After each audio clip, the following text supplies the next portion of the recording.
For years, the foldable iPhone felt like a myth. Every year, rumors surfaced. Every year, analysts predicted it. Every year, Apple fans waited. But somehow, Apple's first foldable iPhone never arrived. Now, that appears to be changing, according to multiple leaks. Apple is finally preparing to enter the foldable smartphone market with what could be called the iPhone Ultra, a premium foldable device that may become one of the most talked about smartphones of 2026. But here's the surprising part: despite the massive hype surrounding Apple's first foldable phone, a huge number of consumers are already saying they have no plans to buy it. That raises a very important question: if Apple's foldable iPhone is one of the biggest smartphone launches in years, why are so many people planning to skip it? The answer is more complicated than you might think. Let's break down the biggest reasons why thousands of smartphone users are saying no thanks to the iPhone Ultra. First, let's talk about Android users.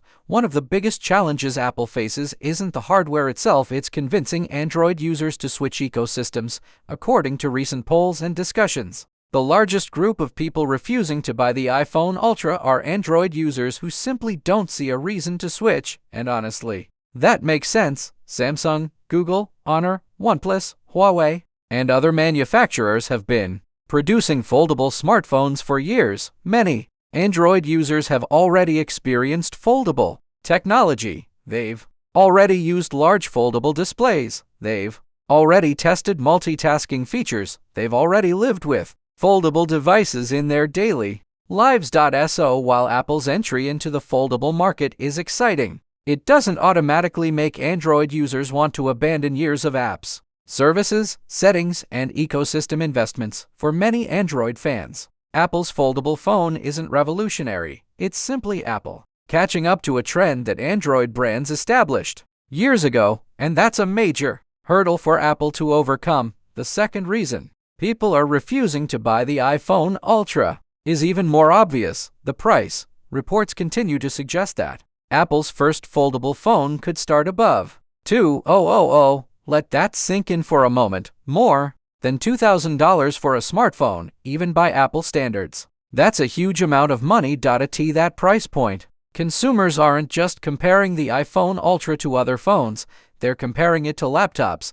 They're comparing it to gaming PCs. They're comparing it to tablets, cameras, and even entire home entertainment setups. For many people, no matter how advanced the technology becomes, spending over $2,000 on a smartphone simply isn't realistic, and that's why price remains one of the biggest barriers standing in Apple's way. But surprisingly, cost isn't the only issue.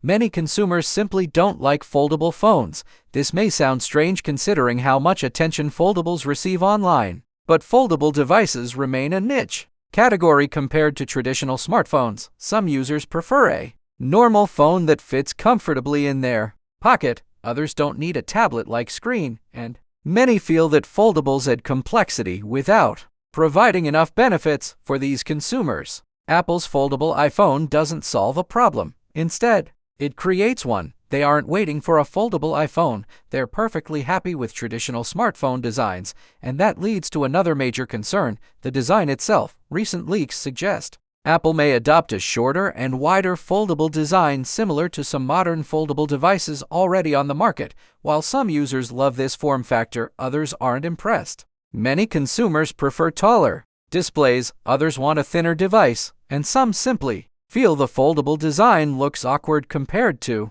traditional flagship phones. The reality is that smartphone design is highly personal. What looks futuristic to one person may look strange to another. And right now, a significant number of potential buyers aren't convinced by Apple's rumored foldable design. Then there's one issue that has haunted foldable phones from the very beginning: the crease. For years, manufacturers have worked tirelessly to reduce the visible crease that appears where foldable screens bend. Samsung improved it, Honor improved it, Google improved it, and Apple is reportedly working extremely hard to minimize it as well. But according to leaks, the crease may not disappear entirely. Instead, users might still notice a faint line running through the center of the display. For some people, that's not a problem, but for others, it's a deal breaker. If you're spending over $2,000 on a premium smartphone, Many buyers expect perfection. Even a small crease can make the device feel unfinished in their eyes, and until foldable technology completely eliminates this issue, some consumers will continue waiting on the sidelines, but the concerns don't stop there. One surprising rumor suggests Apple's foldable iPhone may not include a dedicated telephoto camera. If true, that could become a major disappointment for photography enthusiasts. Apple's Pro models have built a reputation around powerful zoom capabilities.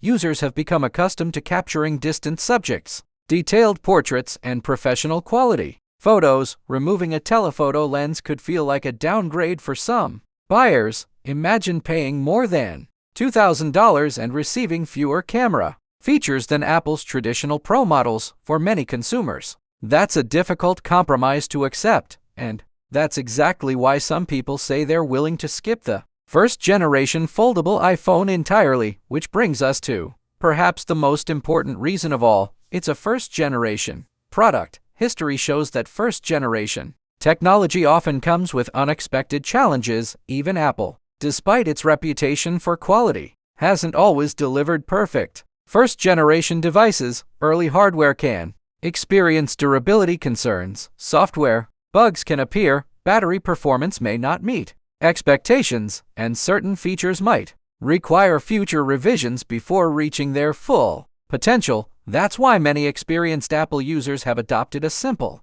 strategy: never buy the first version. Instead, wait for the second generation, wait for Apple to gather feedback, wait for the company to fix problems, wait for the technology to mature, and then upgrade when the product becomes more refined. For many consumers, this approach makes perfect sense. After all, if you're investing over $2,000 into a smartphone, you want confidence that you're getting the best possible experience, not an experiment, not a prototype, not a beta test, a finished product. That's why a growing number of Apple fans are already planning to skip the first foldable iPhone and wait for the next version. Instead, now don't get this wrong, the iPhone Ultra could still be an incredible device. It could feature Apple's best display technology. It could introduce new productivity features. It could offer groundbreaking software experiences, and it could completely reshape the